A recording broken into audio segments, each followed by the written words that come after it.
Are you ready for the word? Yes, sir. Turn to Genesis 6 again, please. Genesis chapter 6. Look in verse 8. But Noah found grace in the eyes of Yahweh. That sounds awesome, doesn't it? Noah found grace in the eyes of Yahweh. Well, what is grace? We did a study a few weeks ago out of the book of Galatians and saw that the Greek word charis or charis refers to divine power working on the inside of us, working in us, through us, and for us. Well, this here is the Hebrew word Cain, C-H-E-N, but pronounced Cain. And this word means kindness or favor. It refers to an inner desire on the behalf of someone to help or bless. So it's very closely akin to the Greek word we looked at. It refers to an internal desire to help or bless. So verse 8 is telling us that Noah found kindness in Yahweh's eyes. He found Yahweh's internal desire to help him and bless him. Note this. He found it. You see that? He found it. It didn't just come upon him arbitrarily. He found it. The word grace is used 69 times in what we call the Old Testament. I went through this morning and counted 41 out of those 69 times. You will also always find the word found or find. Grace is found, or they would find grace. The only time it's given in scenarios where the word find or found is not used are scenarios like when the children of Israel were in Egypt. There was no way, it was impossible for them to find grace in the eyes of Pharaoh or to find grace in the eyes of the Egyptians. The Egyptians had no internal desire to help them or bless them, so they couldn't find grace. So it would say that Yahweh would give them grace in the eyes of the Egyptians. Yahweh would make sure that they had grace in the eyes of their enemies. But in the majority of places where grace is talked about, grace is found or it is obtained. This word translated found here means to come forth to. In other words, you come to it. It doesn't come to you. It sounds kind of backward than the way we think about grace, don't we? But Noah came forth to the grace of Yahweh. You know, if you're looking for your keys, the keys are there wherever there is. They're not hiding from you. They are there for you, but you have to come forth to them if you want them, right? Well, it's the same with grace. Grace is not hiding from us. It's there for us, but we have to come forth to it. So Noah came forth to grace in the eyes of Yahweh. He came forth, found the desire of Yahweh to help him and to bless him.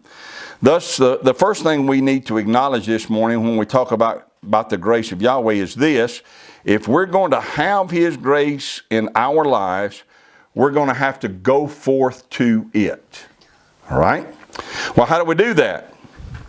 Obviously, the first answer is by living righteously. Genesis chapter 7, verse 1. And Yahweh said unto Noah, Come you and all your house into the ark, for you have I seen righteous before me in this generation. So the first way we come forth to grace is to live righteously, and we do not get to define righteousness on our own terms. Righteousness simply means rightness, and Yahweh gets to determine what is right and what is not. Man does not get to do that. Look in Isaiah 5 for just a moment. Look in verse 20. Woe unto them that call evil good and good evil, that put darkness for light and light for darkness, that put bitter for sweet and sweet for bitter. See, if you leave it up to the twisted hearts of men, they'll tell you that the evil is right, that the darkness is right, and that the bitter is right. They'll tell you that the light is wrong, the good is wrong, and the sweet is wrong. Drop down to verse 23. Which justify the wicked for reward and take away the righteousness of the righteous from him. Those that call evil good and good evil justify the wicked for reward, and they take away the righteousness of the righteous from him. What does that mean? That means they make it illegal to be righteous. They take that which is righteous and make it wrong or illegal. If you say he or she or Mr. or Mrs., they now deem that as hate speech. That's what it's talking about. Hasbro announced this last week that it's going to drop the Mr. and Mrs. from the names of the potato heads. See? That's how foolish it becomes. Now, how much more inclusive? Hasbro said they did it so they could be more inclusive. Well, how much more inclusive can you be than with the terms Mr. and Mrs.? That covers everybody. Because Yahweh made them male and female. There is no more inclusiveness than you can have than with Mr. or Mrs. There are no other classifications. Yahweh didn't let Adam decide what gender he was going to be, right? It was predetermined in his DNA. He did not create Kavah and let her decide what gender she was going to be. It was in her DNA, right? Isaiah 5:23 says that the wicked are being justified for a reward. That is, wickedness is being declared to be normal because it's safer and it's more lucrative to do that. Why would Hasbro declare we're dropping the name Mr. and Mrs. from the names of the potato heads? They're trying to be more lucrative, right? They're doing it for reward. Which justify the wicked for reward and take away the righteousness of the righteous from him. The righteous are being attacked in an attempt to take away righteousness from him. You know, if you refuse to pretend with a man who is pretending that he is a woman, they say you're a bigot filled with hatred. If you refuse to worship on Sunday, or if you refuse to honor the steeple or the cross that sits on top of it, or if you refuse to celebrate the fertility festivals such as the ones held on December the 21st and the one held on the first Sunday after the first full moon after the spring equinox, they say that you're in a cult. The righteousness is being stripped away from the righteous. So the point being this, men have their own ideas about what is right. Proverbs 21:2, every way of a man is right in his own eyes. So you can't leave it to a man, because a man will determine that every way he decides to go is right. Proverbs 14:12, there is a way which seems right unto a man, but the end thereof are the ways of death. So a man can get real confused about what is right and what's wrong. So when the Bible says that Noah was righteous, it doesn't mean he was righteous by his own standard. He was righteous by Yahweh's standard. And if we don't know what that standard is, then how are we going to live by it? Deuteronomy 5:1. And Moses called all Israel and said unto them, hear, O Israel, the statutes and judgments which I speak in your ears this day, that you may learn them and keep and do them. So the words that Yahweh spoke to Moses are the ways of righteousness, and Moses says that it is our duty to learn them, keep them, do them. We have a duty to do all three, not just one, not just do them, not just learn them, but to learn them, to keep them, and to do them. Learn is the Hebrew word lamad, which means to goad, a sharp-pointed stick.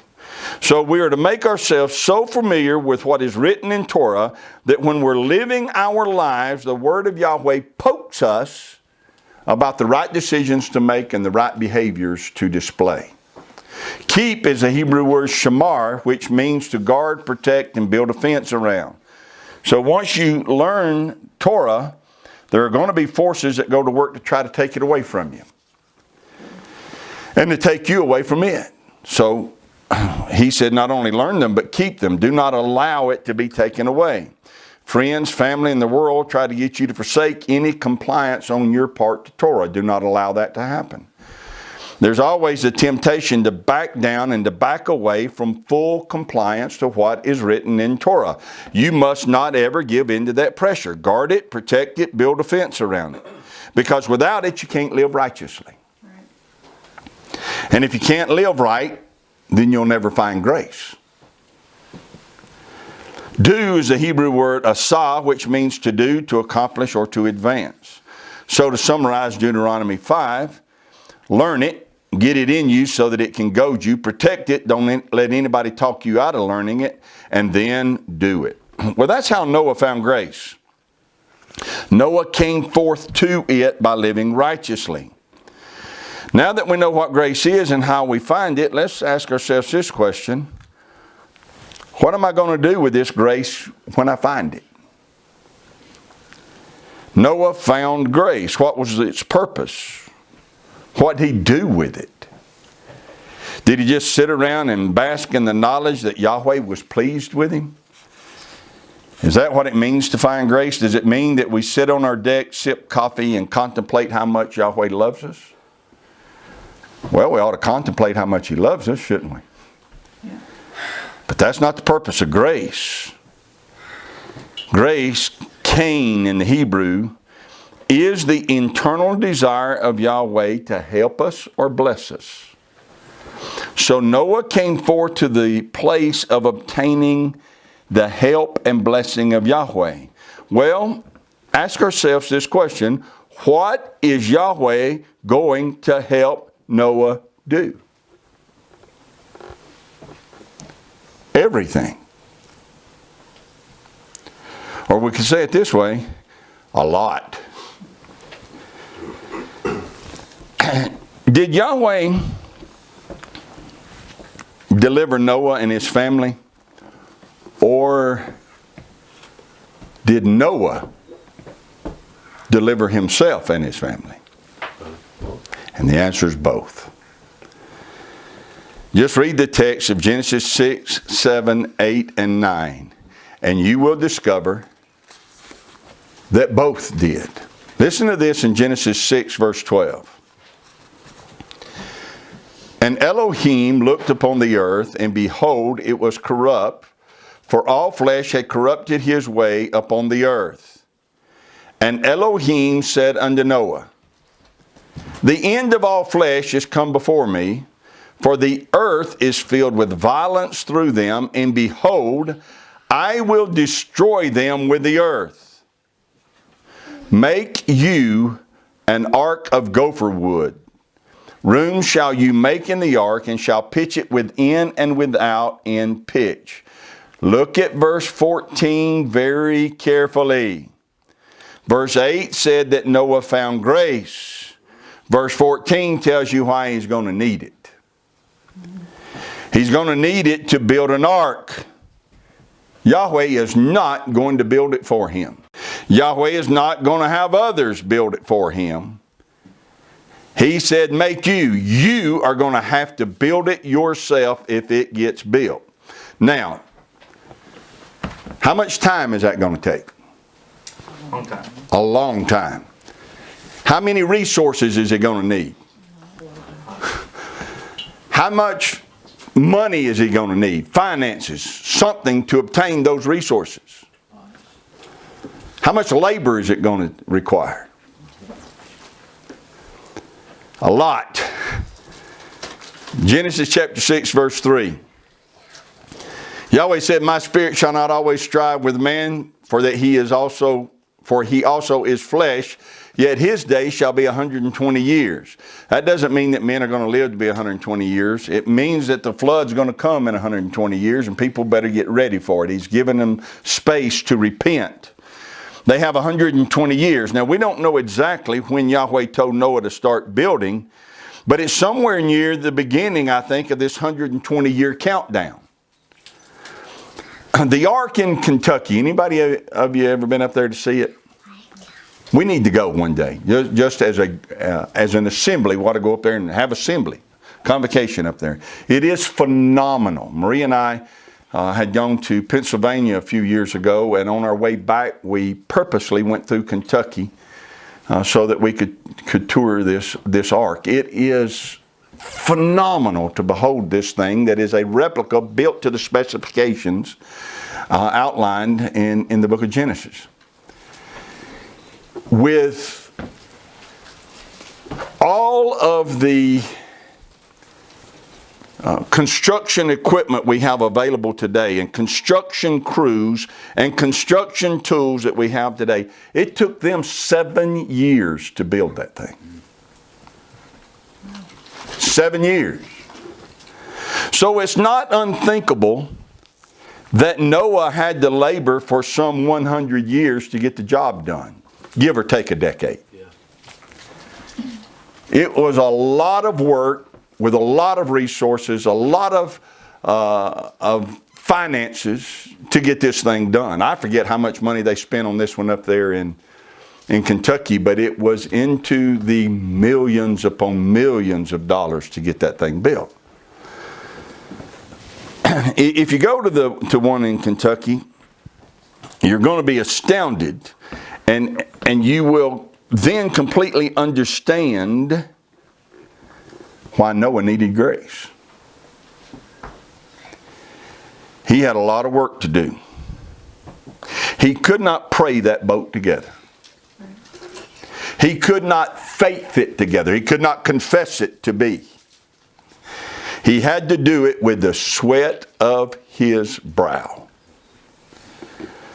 One of my favorite books and favorite movies of all time is the movie Lonesome Dove, and I've mentioned it before. But in the opening scene of the book and of the movie, you have Woodrow Call and Augustus, better known as Gus McCrae. They retired Texas Rangers who have a ranch out in Lonesome Dove, Texas. And Captain Call, with some of the hired farmhands, is coming in at the end of a long, hard day where he has been laboring, and you can tell by looking at him and the others, they have labored hard that day. But they come to the house to find Gus sitting on the front porch with a chair kicked back, relaxing. Captain Call begins to berate Gus for his laziness. And Gus says this to Captain Call: "It's a good thing I ain't scared to be lazy. Heck, Call, if I worked as hard as you, there'd be no thinking done at all around this outfit." Captain Call responded by saying, "You want to think something? Why don't you think that roof back up on that barn instead of sitting in the shade all the time?" Now, that's an awesome line. Woodrow's point is a valid one. There are some things you can't just get by hoping, wishing, or thinking. It takes hard work and sweat to make them happen. And you can be sure that Noah couldn't just think or pray or hope or confess that ark into existence. He had to build it. He had to be scared to be lazy. Too scared to be lazy. If he had been lazy, he and his family would have drowned. He had a massive responsibility to ensure his own salvation. It was by grace through faith that he was saved. But faith, if not works it has, dead it is. Who delivered Noah? Yahweh or Noah? The answer is yes. Yahweh did. Yahweh gave him grace, but Noah also did, because Noah found grace. He found it and went to work. Hebrews 11:7 says this: "By faith Noah, being warned of Yahweh of things not seen as yet, moved with fear, prepared an ark to the saving of his house, by the which he condemned the world and became heir of the righteousness which is by faith." So let Hebrews 11:7 sink into your soul and into your thinking. Let it say what it says. being warned about things that Noah could not see, he was moved with fear based on what he heard from Yahweh, and by faith he prepared an ark. That is, he built it, created it, furnished it, and equipped it to the saving of his household. He prepared the ark that saved his household. He prepared the ark that saved his household. But wait, that's not all. Genesis 6 verse 18. But with thee will I establish my covenant, and you shall come into the ark, you and your sons and your wife and your sons' wives with you. It'd be one thing if it said that, but then verse 19. And of every living thing of all flesh, 2 of every sort shall you bring into the ark, to keep them alive with you. They shall be male and female. Of fowls after their kind, and of cattle after their kind, of every creeping thing of the earth after his kind, 2 of every sort shall come unto thee, to keep them alive. Build it for you, build it for your children, build it for your children's wives, and build it big enough to save every living thing of all flesh, to keep them alive. Fowl, cattle, creeping things. All that's expounded upon in chapter 7's opening. So not only is he going to have to build a boat big enough for him and his family, he's also going to have to build a boat big enough for every living thing, and he's going to have to tend to, nurture, feed, and take care of every living thing to keep them alive, Yahweh said. Well, for how long? Let's see. We know that he spent somewhere around 100 years building the ark. Well, it's safe to assume that. We know that he had to gather the animals and the food on the ark. We know, according to Genesis 7:11, the flood came when he was 600 years old, in the 17th day of the 2nd month. On the 17th day of the 7th month, according to Genesis 8:4, the ark came to rest on Mount Ararat. So that's 5 solid months of floating, right? Or better put, be more accurate to say, that's 5 solid months of taking care of, tending to, feeding, and cleaning up after every living thing. You do understand that by taking care of animals, you not only feed them, but you have to clean up after them. 5 months he's been doing that of every living thing. Genesis 8:14. And in the 2nd month, on the 27th day of the month, was the earth dried. So for 1 year and 10 days, he was in the ark taking care of his family and all living flesh. That requires grace. Grace, according to the book of Hebrews, grace is there to help in time of need. We're told, let us come boldly to the throne of grace that we may obtain mercy and find grace to help in a time of need. So grace is there to help. Grace will not do the work for you. Grace will help you do the work. Noah had to do the work. He found the grace that was there to help him. Then you read in Genesis 8:15. And Elohim spake unto Noah, saying, Go forth of the ark, you and your wife and your sons' wives with you. Bring forth with you every living thing that is with you, all of all flesh, both of fowl and of cattle and of every creeping thing that creeps upon the earth, that they may breed abundantly in the earth and be fruitful and multiply upon the earth. So Yahweh said, all right, Noah, let's get to work. We got to get the earth replenished. Genesis 9:1. Elohim blessed Noah and his sons and said unto them, Be fruitful, multiply, and replenish the work. It's time to get to work. Replenish the earth.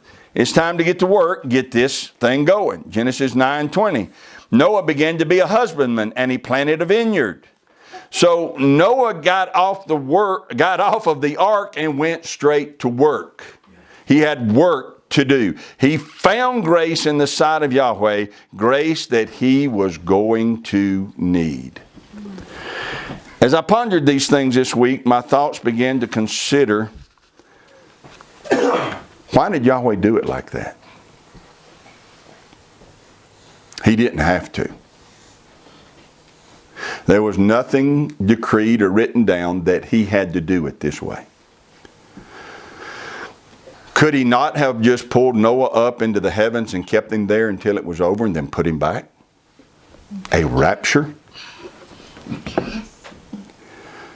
Couldn't he have gathered Noah and the animals into some certain location and built a barrier around them so that the flood wouldn't touch them?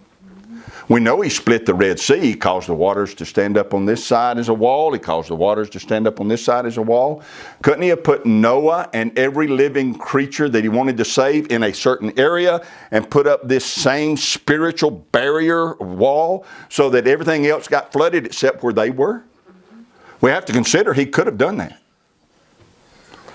But instead, he went to the man that found grace in his sight and commanded him to build an ark, commanded him to take the living creatures on the ark, commanded him when the earth dried to get off that ark and go to work, to replenish the earth. Why did he do it in a way that would require so much work from Noah? And here's the conclusion that I've come to. Yahweh created us in such a way that in order to thrive, we need the challenges of life. We're created in his image and in his likeness. We need challenges in order to thrive. Jamie Kelsey posted a quote on his page just last week. I want to read that quote to you. Don't know who to attribute it to, but it's a good quote. Behind every strong person is a story that gave them no choice. Behind every strong person is a story that gave them no choice. They had to face something, fight it, and overcome it. We do not become strong through idleness. We do not become strong through days of ease. We become strong when we face and overcome difficulties. Yahweh created us, and his first words to us was, subdue and have dominion. Have you ever met a grown child? By that I mean someone who is of the age of an adult, but were so coddled by their parents who did everything for them, that now, even though they've reached adulthood, they have no adulting skills. They're weak and unproductive. There are young people today who are in their 20s and 30s who have never had a job. They live with their parents. Their parents buy them everything they need and give them everything they want. We do not respect the parent or the child when we encounter that. These are people who have never been taught how to face and overcome adversity. They have never been taught how to put their hands to a task and complete it. They have never been required to do things that are hard, difficult, or uncomfortable. And so when they get to adulthood, they still are expecting somebody to take care of them because they don't know how to take care of themselves. So today, as I contemplated Yahweh and Noah, I came to understand Yahweh refuses to have children like that. He designed us in the earth in such a way that we find our greatest satisfaction from conquering. overcoming. Genesis 1:28. And Elohim blessed them, and Elohim said unto them, Be fruitful and multiply and replenish the earth and subdue it and have dominion. Look at it at all that Yahweh said for them to do. Be fruitful, multiply, and replenish the earth. That right there, if you just casually think about it, you think, boy, that's the easy part and the fun part. It's not. When you start being fruitful and multiplying, that's when your responsibilities start. Now you got somebody else you got to feed and clothe and take care of and guard and protect. It's going to take energies. It's going to take finances. It's going to take thinking and praying, see. But Yahweh knows we need that. Be fruitful, multiply, and replenish the earth. And then he said, subdue the earth and have dominion over every living thing. He did not create the earth in a state of submission. If he had created it in a state of submission, he wouldn't have told us to subdue it. My fruit trees are not in a state of submission. I have to subdue them every year. My vineyard is not in a state of submission. I have to subdue it every year. Yards and flowers beds are not in a state of submission. We have to subdue them. Even the Garden of Eden required that it be tended. Look in Genesis 2:15.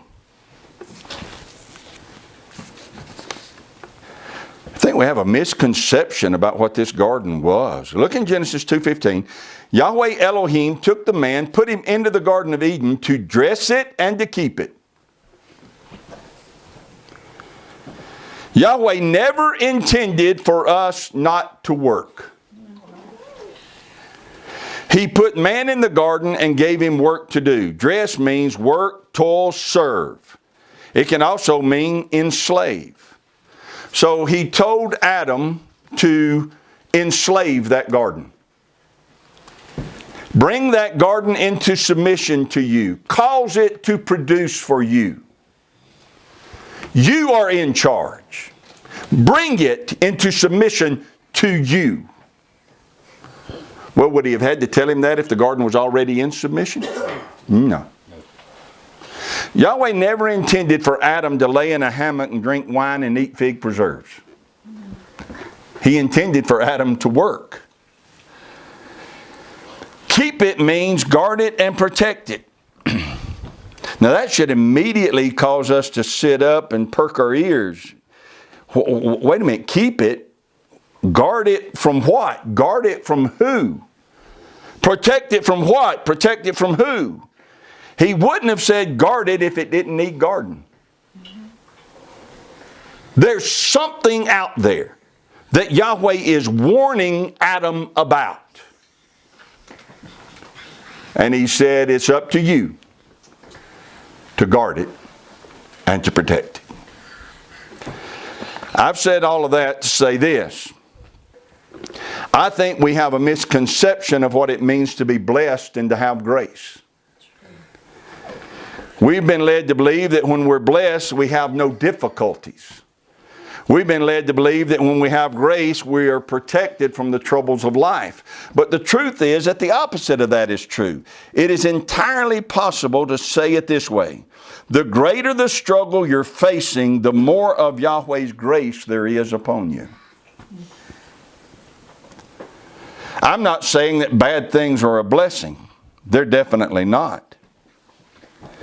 But I am saying that life always has struggles and difficulties. Life sometimes is just hard. But the good news is Yahweh built us to face and overcome life's troubles. That's the way He designed us. When we find grace, it's to help us in the times of need, not to make the times of need disappear. We grow stronger in everything we overcome. And if we never overcome, we never get stronger. Come here, Brian.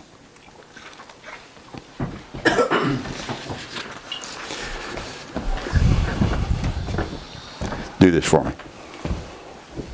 Do it again. Do it again. Good.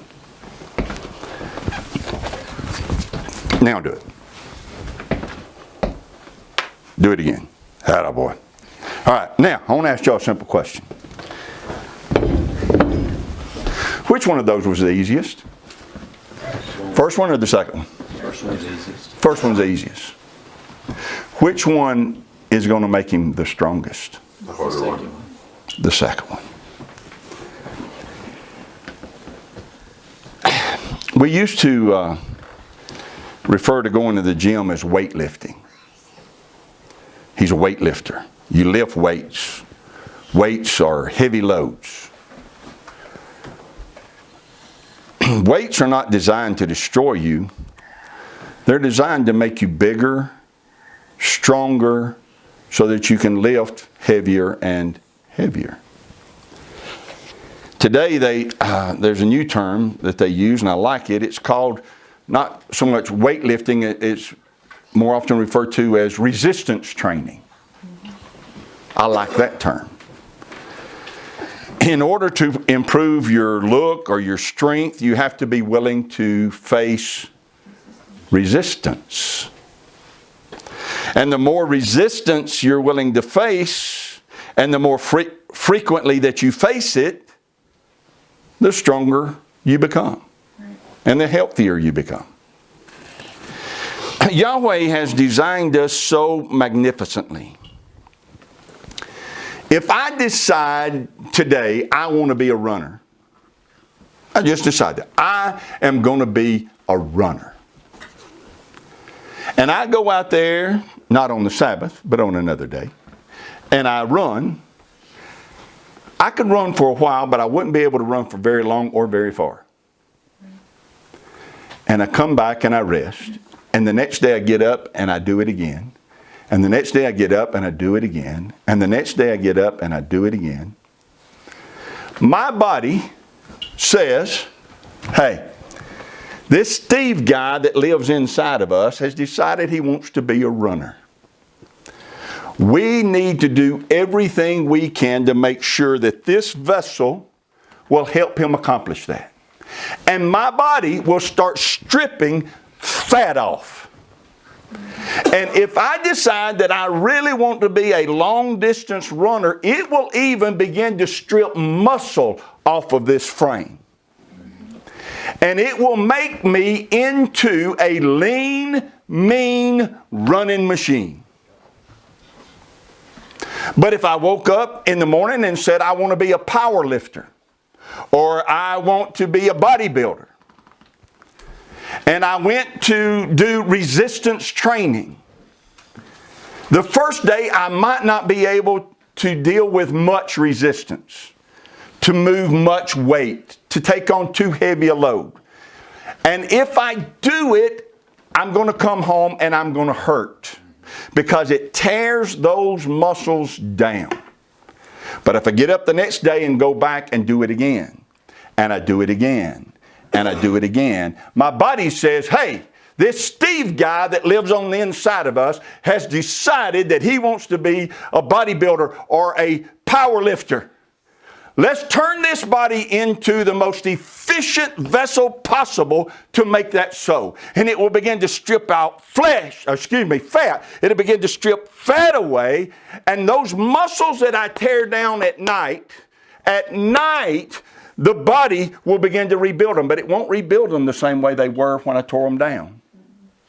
It will rebuild them bigger and stronger than they were before.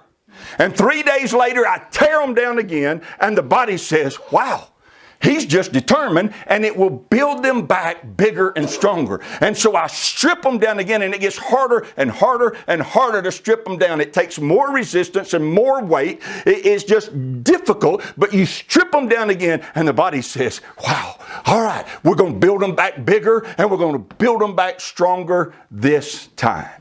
It's amazing how Yahweh has designed us. When I consider how awesome this miracle is, it not only excites me, it astounds me. We cannot think ourselves big. We cannot think ourselves fast. We cannot think ourselves strong. We cannot think ourselves healthy. We cannot think ourselves able to run great distances.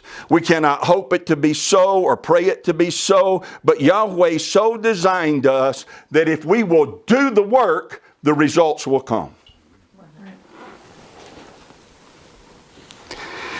And you quickly learn that you cannot be upset about the results you don't get from the work you don't do. Results come from work. What happens to a muscle that's not worked? What's the word for it? Don't use it. Atrophies. Do what, Dave? If you don't use it, you lose it. You don't use it, you lose it. They got a term for it, atrophy. You ever seen a muscle that's atrophied? I've only had one surgery in my life, and if I had to do over again, I wouldn't have that surgery. They removed cartilage from my knee in January of 1976. Back then, when they did it, they didn't do that orthoscopic stuff. They had 2 cuts about that long on each side of my knee, and I was on crutches for 2 weeks. And it was a slow, painful recovery. By the time that I got to where I could put weight on that knee and walk again, I could literally touch these 2 fingers together, reach around my thigh, and lap my thumbs around my thigh. That's how big my leg was. It atrophied. That's what happens to a muscle that you never use. The point being this, you cannot protect a muscle by not using it. The best protection for muscle is using it. And the more you use it, the better you protect it. Well, what in the world has that got to do with Noah? And the point is everything. My point is Noah needed to build that ark. Noah needed that physical work. It's the way he is designed. It's the way we are designed. It was good for his body and it was good for his soul. The work did not wear him out. The work made him a stronger man. Hard work does not wear us out. Hard work without proper nutrition and rest is what wears us out. But hard work is good for our bodies and good for our souls. Be willing to imagine what it must have been like to have been Noah. All of that hard work had to seem like a daunting task when he first looked at it. But you know how he got it done? He got it done by the grace of Yahweh and one step at a time, one day at a time, one board at a time, one brush at a time, one day at a time. Imagine what it must have been to be Noah and to look back 5 years, 10 years, 20 years and to see the progress he was making. To watch that thing come together. I was astounded when I went to Kentucky and looked at that replica. Noah had to have a sense of accomplishment and satisfaction and pride when he looked at what he was able to put together. Man needs that. Imagine the joy and the elation and the pride and the thankfulness that he had to feel once his family and all of the animals were shut up inside the ark and the rain began to fall. All of the work he had done was nothing compared to the peace that he now had in his soul shut up safely inside this ark. Imagine what it must have been like to have been Noah when he was 650, 700, 800 years old. He sees the animals multiplying. He sees families multiplying. He sees vineyards and orchards and crops beginning to cover the face of the earth again. He sees the ark that got him there sitting off in the distance. You know that he had to have experienced a great, overwhelming sense of satisfaction from knowing what all he had done by faith through works. He looks at all of the earth being replenished, and he has to think, wow, all of this because I was willing to build that boat. Yeah.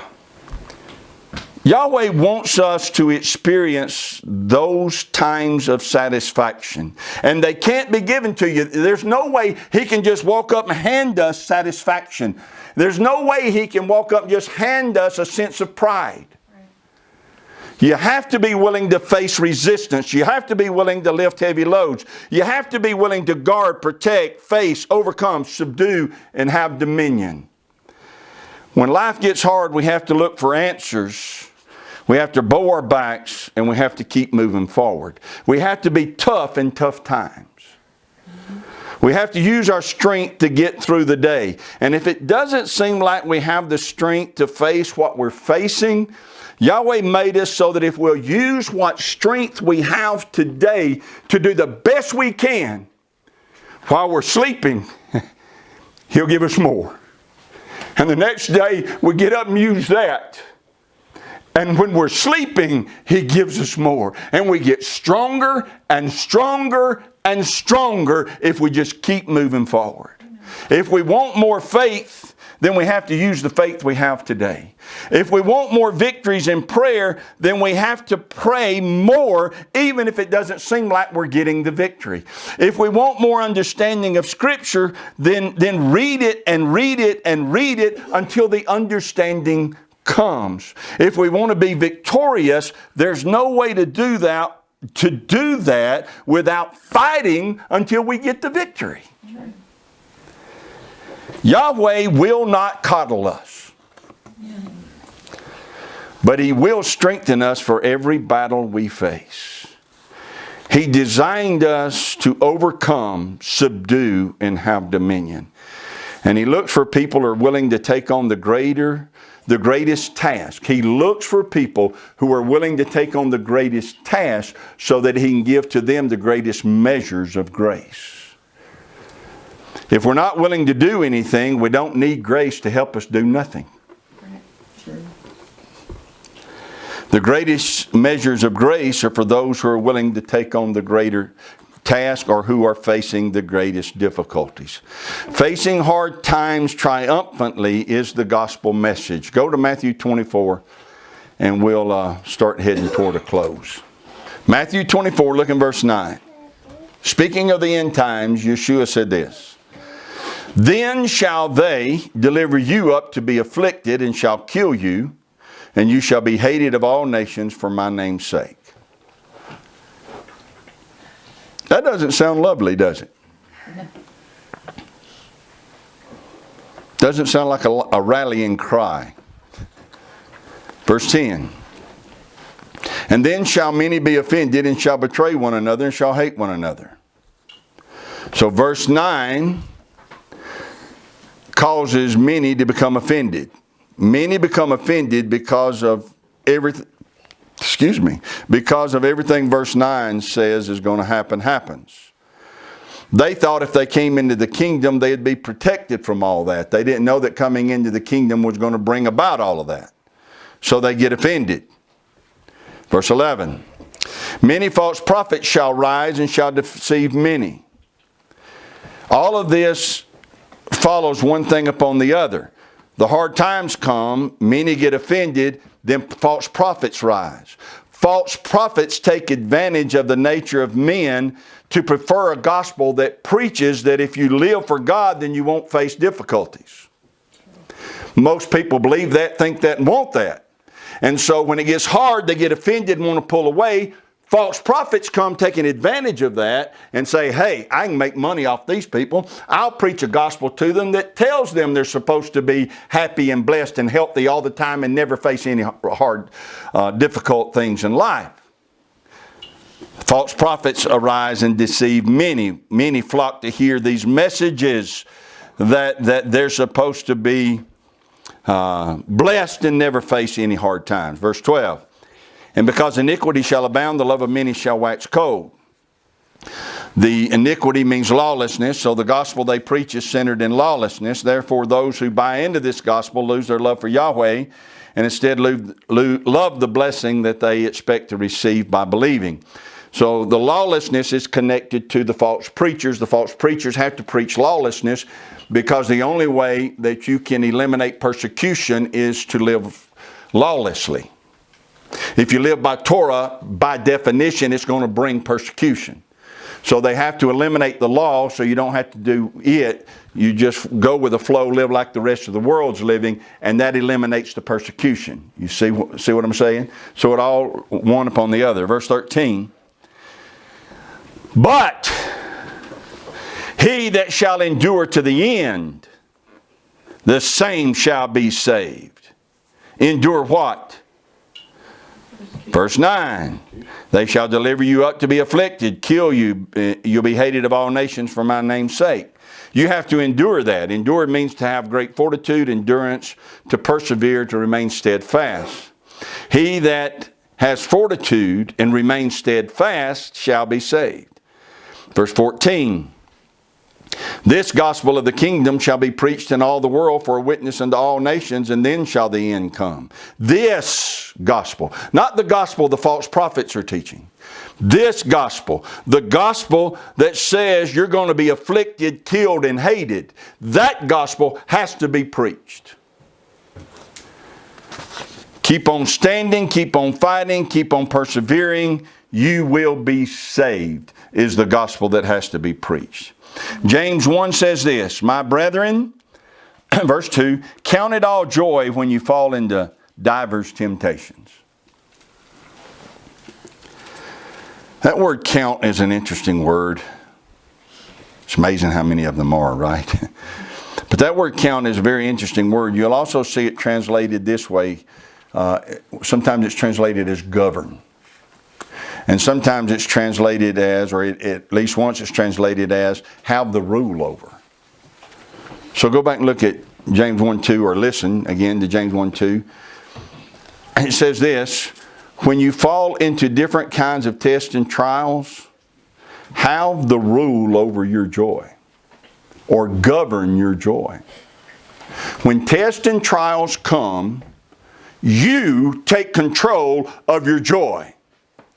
The tests and trials are going to come and your joy is going to want to leave. Don't let it. You command it to stay. You're not going to lose your joy just because you're going through a hard spot. Knowing this, that the trying of your faith works patience. That is the word hupomene. It means a hopeful endurance. You cannot have hopeful endurance if you never have your faith tried. The working of your faith works hopeful endurance. And you can't have a hopeful endurance if you let your joy leave. You're going to have a sad endurance. You're just going to drop your jaw and turn your lips, the corners of your lips down, and you're just going to be sad. Can't do that. Count it all joy when you fall into different trials and temptations. When your faith is tried, that trial builds in you hopeful endurance. Verse 4 of James 1. But let patience have her perfect work, that you may be perfect and entire, wanting nothing. Here's what that means. Your hopeful endurance makes you a better person. The trial didn't make you a better person. The trial is just the resistance that you push against to become a better person. The trial is just the resistance you push against to become a stronger person. The trial is just the resistance you walk through so that you can be a more complete person. Proverbs 24:10 says this, if you faint in the day of adversity, your strength is small. Everybody can brag about how strong they are in the faith until adversity comes. And Proverbs says, if you faint in that day, well, you had no strength. That's what strength is to get you through the days of adversity. So how do we get more strength? By refusing to faint. The more adversity we face without fainting, the greater our strength becomes. James 1:5 says this, if any of you lack wisdom, let him ask of Yahweh, that gives to all men liberally and upbraids not, and it shall be given to him. Meaning this, you're going to find yourself in situations sometimes that are beyond your wisdom to know how to deal with or how to overcome. In order to get the victory, you're going to have to ask Yahweh for wisdom. And so James said, ask. And if you ask, understand He's not going to upbraid you for asking. Now, when that test or trial comes, He will upbraid you for whining. He will upbraid you for turning back. He will upbraid you for quitting. But if you're in a testing of your faith and you're doing all that you know to do and nothing seems to be working, and you ask for wisdom to know how to get the victory, He'll give that to you liberally. Amen. That thrills Him. He loves to watch His children win battles. And when they say, Father, how do I get the victory here? He loves to tell them how to get the victory. That's what James is saying. Peter said that when our faith is tested and we endure through that testing, Yeshua will give us praise, honor, and glory at His appearing. That's what Peter said. When you face a trial of faith and you overcome, Peter said, know this, at the appearing of the Messiah, there will be praise, honor, and glory for what you did. Noah found grace. He found it living righteously. By living righteously. He also put himself in a position where he was going to need grace. That grace helped him to do everything that he needed to do to endure to the end. So the point is, we will find grace through righteousness. And that grace is going to be there to help us face life's battles. And here's the message. Get this. We're designed to face battles. We are built to go against resistance. We thrive best when we have things to overcome. We thrive when our duties require much from us. We do not thrive by luxury and ease. We do not thrive in times of comfort. There is something in us put there by Yahweh that needs to face and overcome difficult things. Yahweh designed us that we need to face and overcome difficult things. I think that's why sports are so popular. There is something in us that appreciates and celebrates those who can thrive in the face of adversities that sports create. A batter who can hit a 98 mile per hour fastball. There's something in us that celebrates that because we know how difficult that is to do. A shortstop who can stop a line drive from getting out of the infield. A pitcher who can throw over and over and over and over again with such accuracy, speed, and precision that he prevents a batter from becoming a base runner. We celebrate that ability. A quarterback who can stand in a collapsing pocket and deliver with accuracy a pass 45 yards down the field. A receiver who can catch a pass knowing that a linebacker or a safety or a corner is about to take his head off. Boxers who can go round after round taking and delivering punishing blows.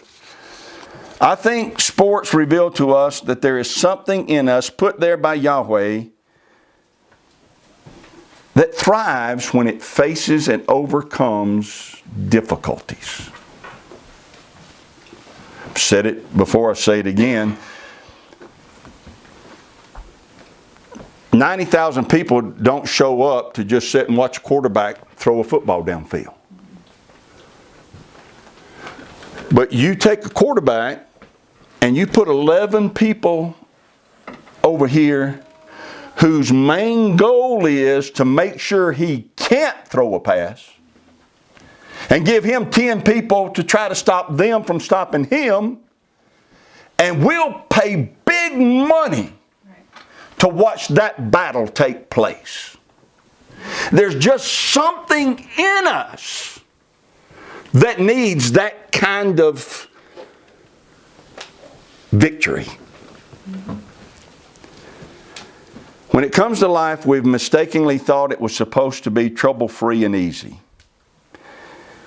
Truth is, sometimes it's hard, painful, and difficult. So it's our job to find grace in the sight of Yahweh and then refuse to faint. Our job is to find grace in the sight of Yahweh and to work in every situation to subdue, to overcome, and to have dominion.